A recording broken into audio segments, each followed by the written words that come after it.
Hi viewers, ice cream খেতে কিন্তু season লাগে না।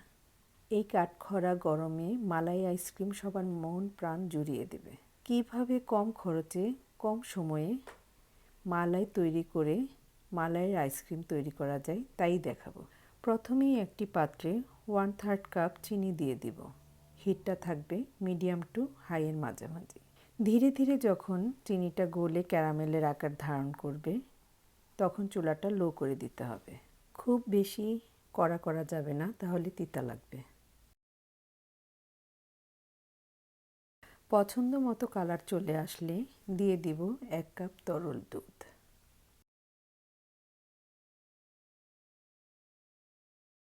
ভয় পাবার কিছু নেই, 2-3 মিনিট নাড়াচাড়া করলেই দেখা যাবে ক্যারামেল গলতে শুরু করেছে।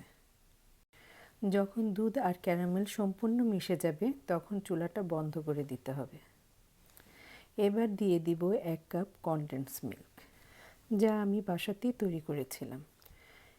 এবার দিয়ে দিব আরও 1 কাপ তরল দুধ, দিয়ে দিব 1/3 কাপ গুঁড়া দুধ। এবার সব কিছু খুব ভালোভাবে মিশিয়ে চুলাটা অন করে দিতে হবে।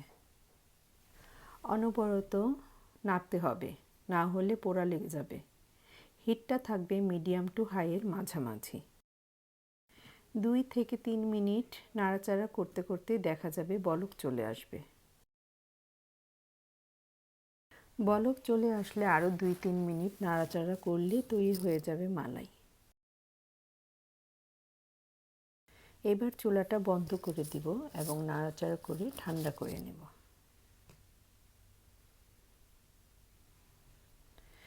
এবার একটি কাচের বাটিতে মালাই ঢেলে র্যাপিং করে ফ্রিজে রেখে দিব। ফ্রিজে রাখলে এটি আরও ঘন হবে।